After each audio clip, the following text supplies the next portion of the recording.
Hello, welcome. I'm so excited to be here today because I'm hosting my first ever interview and I'm so excited about it, honestly.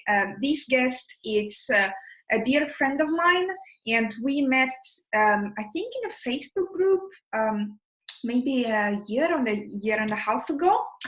And she's going to tell us about her entrepreneurial journey and her own experiences in growing an online business. Before we dive into this interview, if you have never seen me, my name is Alessia and I am a tech expert and online business strategist. And I help female entrepreneurs grow and scale their businesses by creating systems that work without them. As I said, I am so glad to welcome Natalie on the show today. So Natalie is the owner of Digitalia. She helps creative business owners and coaches by making their marketing more fun.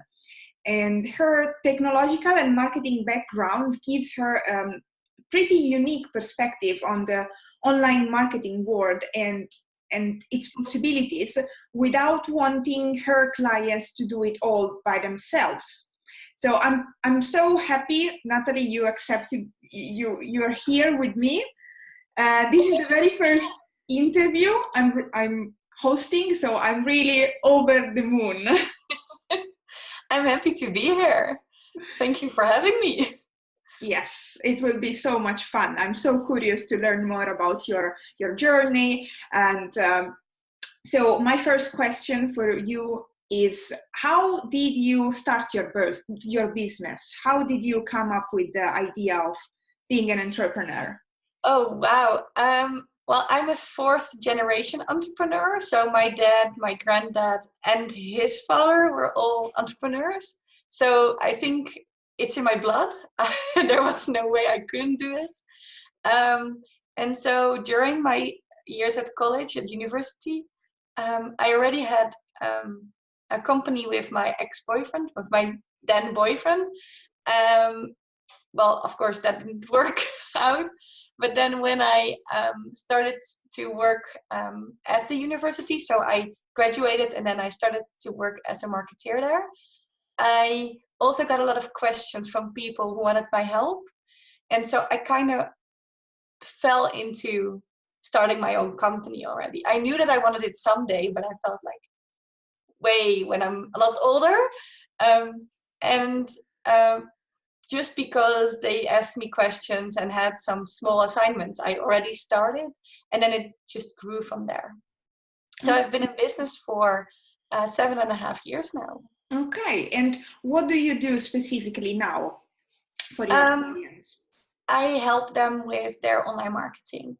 And so that means that we can work on their marketing plan, because, if you don't know what you want to achieve and how you're going to achieve it, then it doesn't really work on execution. So I help with strategy, but I also believe in helping with execution, because I don't want to be the person who gives you like a plan and says, well, good luck with it, bye.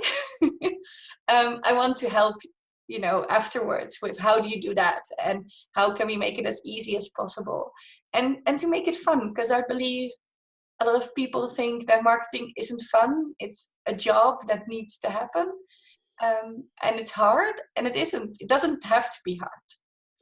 Well, I totally agree on this last point, that marketing always feels like something really challenging, hard, and really complicated to handle. And I think it's great that there are people like you who wants to make this daunting thing much easier, because like also for me it feels like something that I have to do, and it feels just so heavy, and it is such a big relief to know that there are people like you who can really make it much easier and fun, literally fun also for people like me who kind of hate marketing. And I think it's the reason people start hating it is because they feel, like you said, like they have to do it, and there's a lot of pressure on it, and you feel like you have to do it all. And I think the last thing is the most important thing, that is not true, but there are people out there who make you believe you have to be everywhere and you need to do everything, and then it becomes big and heavy and difficult and you don't know where to start, and so then the fun is gone. Totally. And I think something else that, at least for me, makes it much more challenging is the fact that I'm an introvert. So it feels really uncomfortable to go out there and show to the world what I'm doing, because for me it feels almost as if I'm showing up in a, I don't know, like I'm showing up too much, you know? Well, I'll tell you a secret. I'm an introvert too. I have the hardest time networking at events. And so for me, social media makes it easier.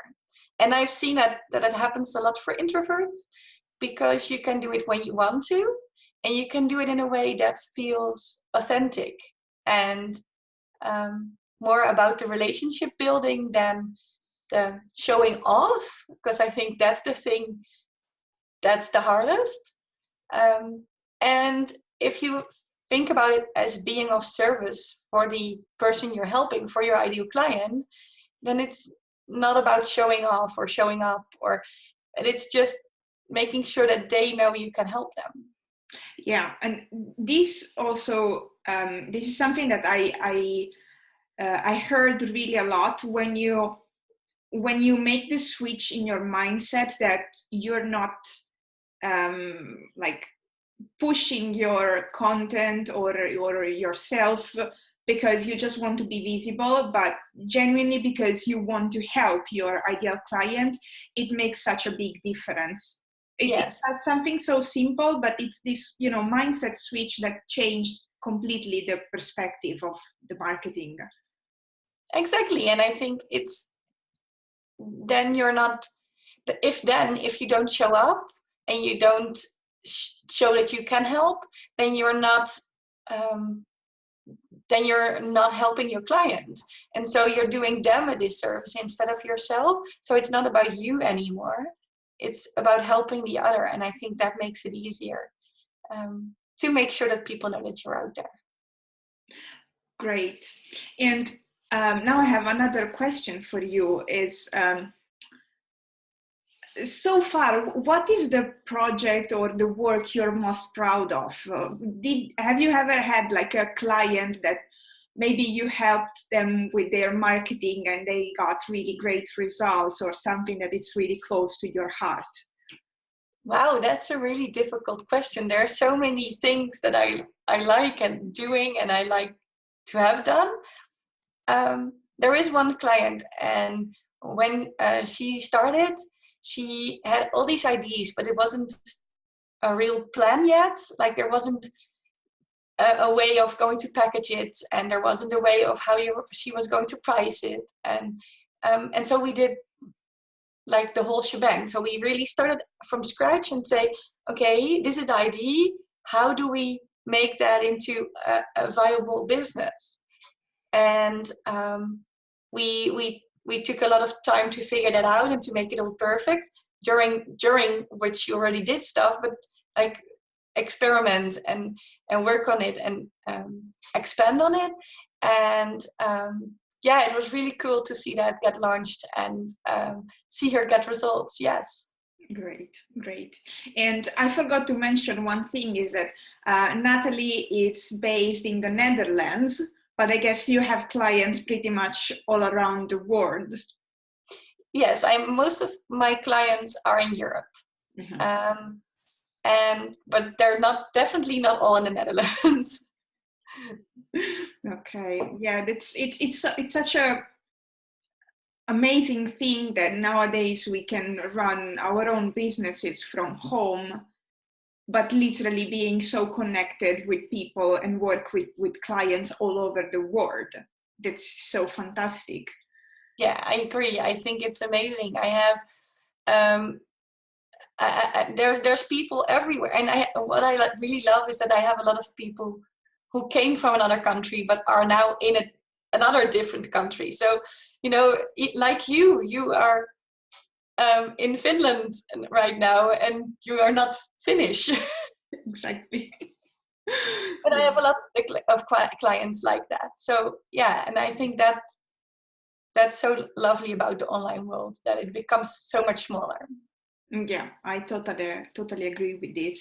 And what is the biggest and most important lesson you've learned so far in your experience? Well, I think we all say, you hear a lot like you need to work in your zone of genius, just do the things that you're really good at. But I think it's also really important to not just do the things you're good at, but also that you like. Because there's also a lot of jobs in online marketing that I'm still good at, but I don't like them as much. And every time I started doing that kind of job because clients asked for it, then it never really worked out. For it never felt really good, and I didn't get enthusiastic and energetic from it. And so I think for me the biggest lesson was learning to stick not only with what I know, but with what I love as well. Yeah, this is a good one. I totally agree with you on this. So especially I think when we are solo entrepreneurs, we kind of have to wear all the hats. So we need to be the CEO, the secretary, the bookkeeper, the social media marketer, the marketing person, anything. We really need, or at least we have the perception and feeling that we have to handle it all. But the reality is that that's not the truth. Of course, I mean, when someone is starting out, you may not have the budget or the resources to hire someone. But then at some point, if you want really to grow and scale your business, you really need to focus on what you are really good at and what you enjoy, and then just delegate what you can't handle, because you either don't know how to do it or you simply don't enjoy. And if you don't enjoy doing something, then possibly the result wouldn't really be optimal. Yeah, and I think the same goes for services or products you offer.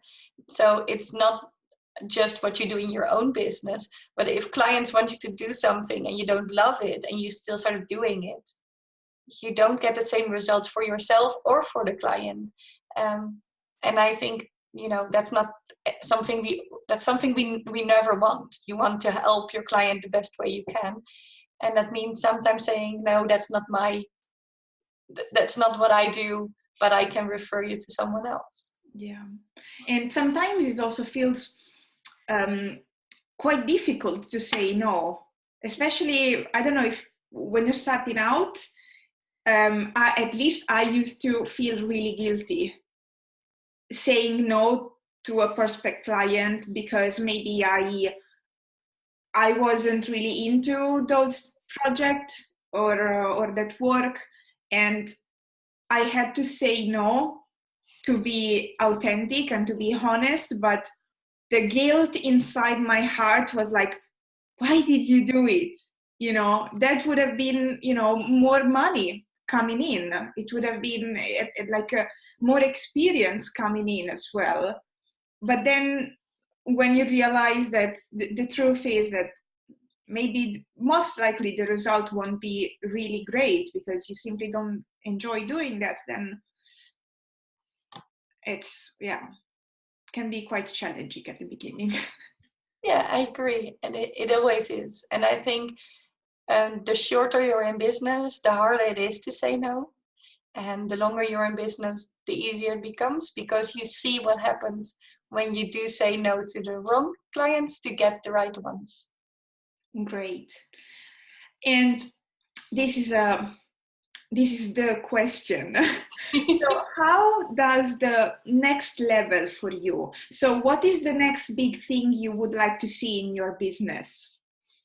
Well, actually, at the moment, I've just started working on my first online course. And so the idea is that I'm going to deliver this online course and more online courses. And it's something I'm really excited about, but it's also very scary and exciting and terrific. Yeah, it's kind of a big project when you're planning an online course, because there are a lot of things you need to consider. I mean, not only the content itself, but all the other things around it, like the hosting platform, payments and automation and the marketing, of course. Yes, exactly. So especially for the first course, it's there's so much more coming at you than just how do I deliver or what do I put into the course. It's also about how do you deliver it and where, and yeah. So it's really exciting, and it's definitely a next level that I've been wanting to do for a while, and yeah, it's time to do it. So it's like working a bit more towards a passive income thing. Yes, for me, it's more about helping people that don't have the budget to work with me one-on-one. I've had a lot of people ask me, oh, I want to know more about this, or I want to know more about that, but they are just starting out and they don't have the budget for one-on-one yet, which is, very understandable, but I do want to help them. And so this way I can help those people and I can help more people. Um, and um, yeah, in an easy way, and give all my knowledge in a course. I think you've teased that. I teased us already a bit. So can you tease us a bit more and gives us a hint about what the course will be? Yeah, of course. I am making a course about content planning and creation, and so I will tell you how to come up with content, and also how to come up with a schedule that works and that I've used for clients, and then how to create the content as well. That's great. It sounds really, really great, and something that it's definitely needed. Absolutely. I'm with you. Okay, and this is one of my favorite questions. And what is your favorite resource or book? If you could choose like only one resource that really made, or a book that made an impact on the business owner or person you are today, what would it be? Oh, wow. Well, there has been, of course, a lot, but I think the thing that really stretched me and helped me grow, and it still does, is I'm in a membership group from Joe Bendel, and it's called Wildly Successful Society, and so it's about learning how to be successful, and and officially it's a productivity group, so it's about how do you set goals and achieve them, and work your to-do list better. But it is so much more than that. It's she helps you with the mindset a lot, and we were just talking about the mindset, how important it is that you believe that the right clients will come, and that the right people will buy your thing, and I don't know, about the beliefs about visibility as well for us. And what it also is a really good group of people, and so we support each other and we help each other out, and so I think that for me has been the biggest resource, definitely in the last 2 years, um, and really helped me grow a lot. Yeah, having a support or a network of like-minded entrepreneurs makes it much easier. Also, the day-by-day life of online entrepreneur, because sometimes it feels a bit lonely to work from home, or even if you go to a co-working space. I also noticed that when you have a network or a support group, even if it's online, it makes a huge difference. Yes, it does. And I think especially if you can work together sometimes, like I sometimes work with a few of the other ladies in a Zoom room. And so we can talk to each other and we can help each other out if we get stuck. And that's when and then we're really a bit productive, because we are saying, this is what I'm going to do right now. And then you ask half an hour later, did you do that? And so you get pushed to actually make those jumps and grow. Great. Great. Before we close, I have one last question for you, and it's where can people find you? Well, on the internet, of course. So I have a website, digitali.eu. I have a Facebook page and I have Instagram. I'm also on LinkedIn, as we were talking before. And I do have other channels, but I don't use those. These are my main ways to reach me. And there's always, of course, email. If there's any questions, people can always email me. Okay, and what is your email address?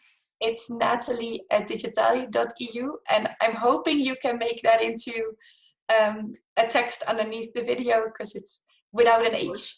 Of course, I will add then below the video all the ways that you can contact with, you can get in touch with Natalie. So don't worry, you don't need to write it down now if you're watching the video.